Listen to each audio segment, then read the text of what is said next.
Hi guys, welcome to Comfort Life channel. I'm so happy to see you here today and thank you so much for stopping by. I hope that you guys are doing great and that you are at least in a perfect mood. In today's video, we are going to talk about emotional hunger or emotional eating. Of course, let's see what emotional eating is.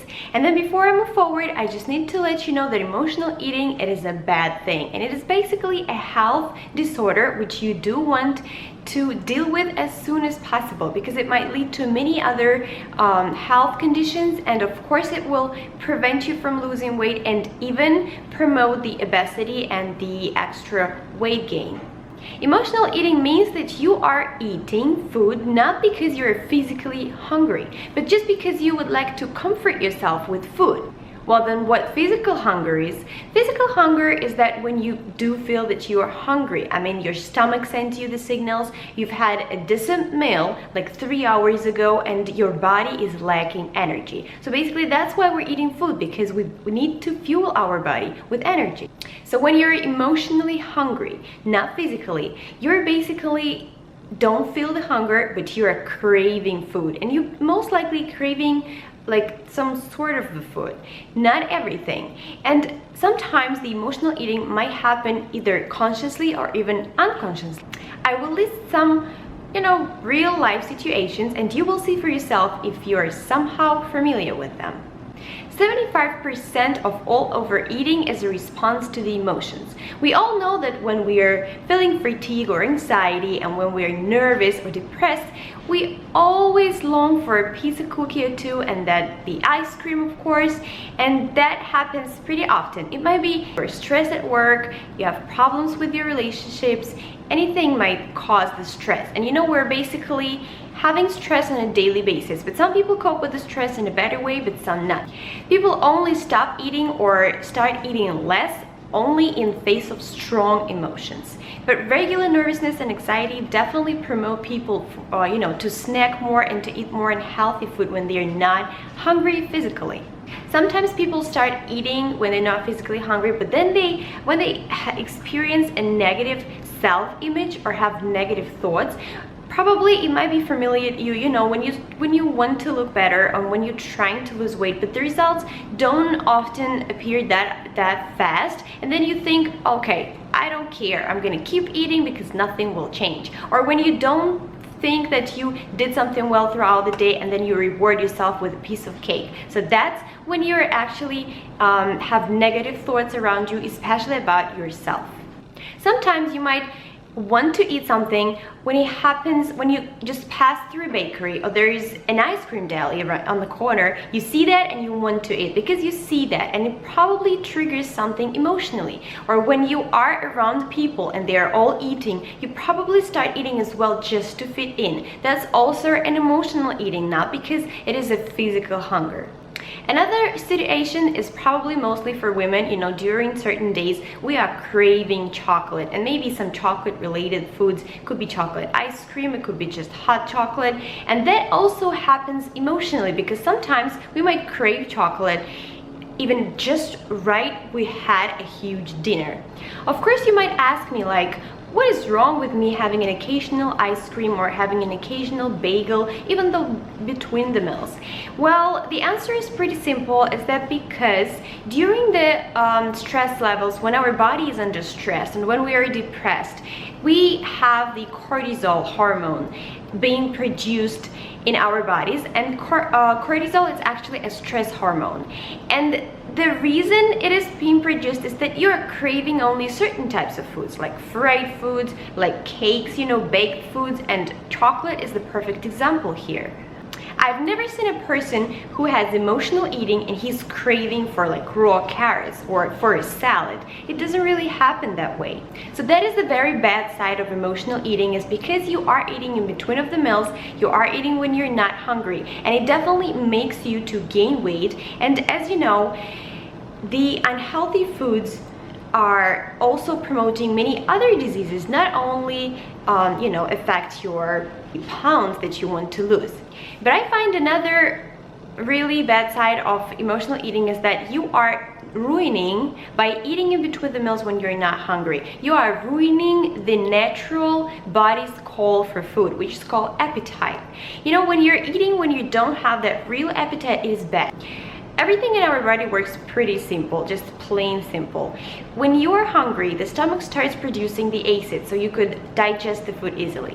When you're not hungry and it is emotional, you don't have that acid produced in your body, and that's bad. It means that that food is not even digested properly. If you're not following your natural body's call for food, you might ruin it, and this way it will lead to either a complete loss of appetite or vice versa. You might feel the increased appetite and really hunger all the time.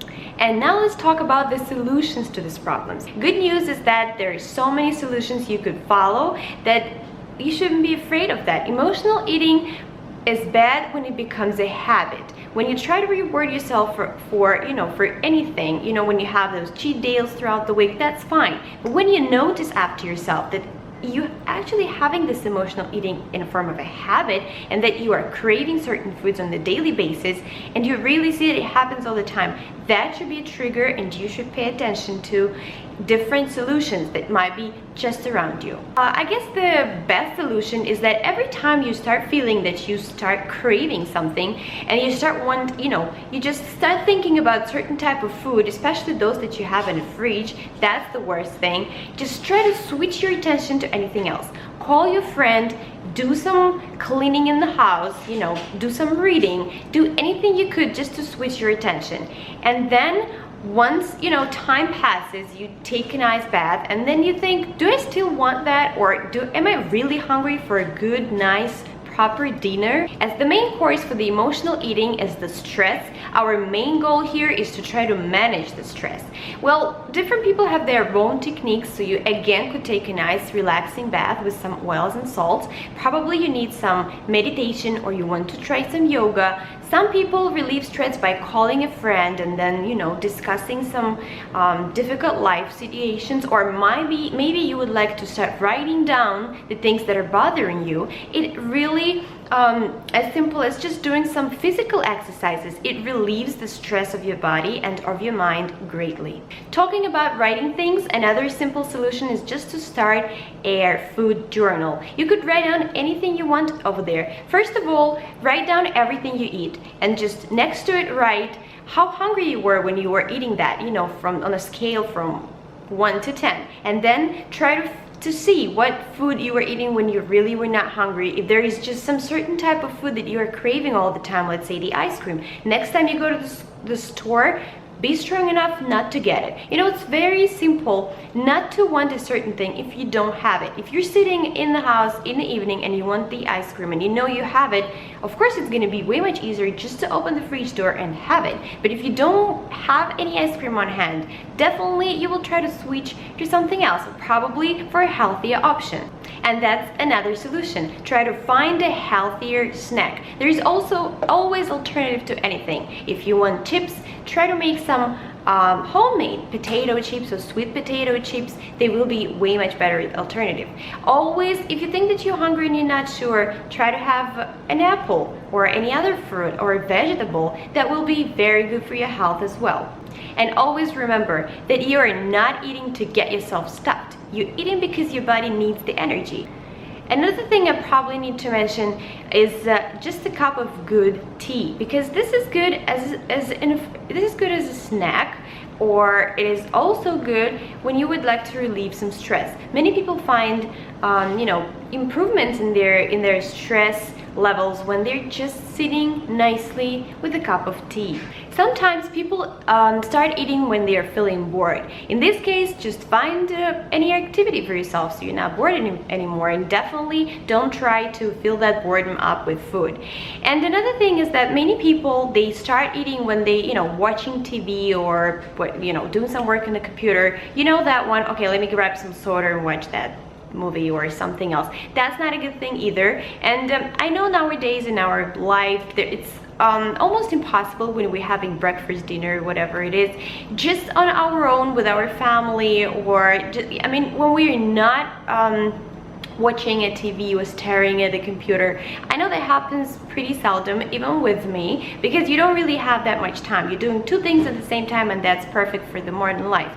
But you know, anytime you have an opportunity to sit down and give your time to some food, please do that. That is very important. Let's say you're watching a movie and eating something at the same time. It is pretty hard for your mind actually to give you a signal which will tell, okay, you're full, stop eating. You will probably feel that, but you will still continue eating for some time afterwards, and that's bad, and that's also very bad for people who try to lose weight, because when you're just sitting, relaxing and eating, your body and mind, they are unique, and everything they're doing, they are eating food. You're eating food. So that will definitely be better for the food to get digested and for all those signals to work better and tell you, stop eating, I'm full. And probably it won't be that exciting for you to eat when you're not doing anything else. So you will stop eating way much faster. Always try to get enough of sleep if you're trying to lose weight. That's very important, because if your body doesn't get enough of sleep, let's say even me, if I wake up 2 or 3 hours earlier than I usually do,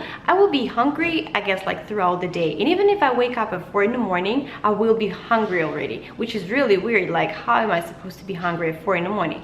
And the explanation is very easy, is that I guess this hormone, it's called ghrelin, and it's responsible for your hunger. It is being produced in your body when it is lacking sleep. So that's basically the explanation. So try to sleep, as long as your body needs, or just go to sleep earlier so you don't have that problem in the morning. So I guess that will be all the solutions. They're plain simple, and if by any chance you've tried many of them or all of them and you see that your condition is not improving, try to seek professional help, and never be shy or afraid to share this with your doctor. This is absolutely normal, and the main reason you want to do this because you want to deal with this disease as soon as possible. And I think the best advice is to set a goal and try to achieve it as hard as you can. Nothing is easy in life. You want to look good, you want to feel good, you want to have a nice body. It's always hard work. And the thing that you shouldn't follow in your life is, when you try to reward yourself with food, and I guess the most common is, all right, I'm gonna have that right now, and then tomorrow I start the diet. This is so completely wrong, because the diet is not it's not for you to cut off any food. It is the lifestyle that you should live every single day. And then remember one more thing: if you having a normal good healthy lifestyle and then you have one bad meal, it definitely won't make everything bad. If you're having poor food habits and then you just all of a sudden have one good meal, it also won't make your whole diet good. So this is something that you need to follow every day. It should be a staple in your life, and that's the only thing that would make the things better for you, this way or the other.